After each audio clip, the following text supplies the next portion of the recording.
Құрметті тыңдармандар, назарларыңызға белгілі жазушы Ақылбек Шайхметтің мақаласынан үзінді ұсынамыз. Қарабалық Қобыланды батырдың тікелей ұрпағы. Қарабалық шаңырақ иесі, ел киесі. Қыпшақ шежіресінде Қарабалық орта жүздегі Қыпшақ тайпасының Қара Қыпшақ тармағынан тарайтын ру. Бестің балы Қыпшақтың бірі деп көрсетіледі. Қарабалықтың Қыдырбай, Қарсақ, Қарта, Жантілес, Шуманақ, Танабұға, тағы да басқа рулардың ұрпақтары тарайды. Бұлтың бітті бойыма, билік кірді ойыма, торы бітті бойыма, зорлық кірді ойыма, ұзын бітті бойыма, ерлік кірді ойыма, көлденең бітті бойыма, сауда кірді ойыма, қарабалық бітті бойыма, байлық кірді ойыма деген Алтыншаш ананың айтқан сөзі күні бүгінге дейін ел аузында. Ұлы ағартушы Ыбырай Алтынсарин ел аралап жүріп, Марабай ақынның аузынан Қобыланды қиссасын жазып алып, оның Тайбурылдың шабысы деген тарауын 1879 жылы өзі құрастырған қырғыз хрестоматиясына жариялаған. Аталған эпостың толық мәтінін Махмұд Сұлтан Тұяқбаев деген кісі Қарабалық болысында тұрған жыршы Біржан Томбаевтан жазып алып, 1914 жылы Қара Қыпшақ Қобыланды батыр деген атпен Қазан қаласында кітап қылып бастырған. Жырдың толық нұсқасын Қостанай өңірінен табылуы тегін емес. Эпостың тағы бір нұсқасы Мергенбай жыраудың айтуы бойынша қағазға түскен. Ол қазіргі Қостанай облысына қарасты Қарабалық ауданының тумасы, руы Қарабалық Қыпшақ, соның ішінде Қарсақ руынан.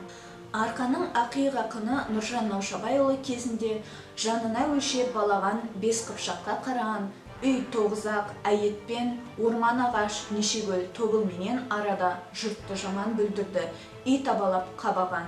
Қара қазан сарбаланың, еш адам жоқ бұл жұртта, қамын ойлап жылаған, ұйықтама, оян, алашым деп жырлаған. Бұл деректерден байқайтынымыз, Қарабалық бабамыз өте бай болған, әрі батырлық көрсеткен. Қарт ақын Өтеміс Қалыбаев көзі тірісінде Қарабалықтың 5 қаруы сай болған, өзі де талай шайқасқа қатысқан. Бірақ ел аузында оның ерліктері туралы деректер жоқтың қасы дегенді айтқан болатын. Атыңнан айналайын Қарабалық, атағың шығып еді дараланып, жырына Қанекейдің арқау болған, майданнан қайтқан солдат жараланып. Көгіңде жұлдыз болып жан алатын, төсіңде жырын төккен серәл ақын, өске ақын бей Наурызбай сүйір құлдар тигізген дүйім жұртқа шарапатын.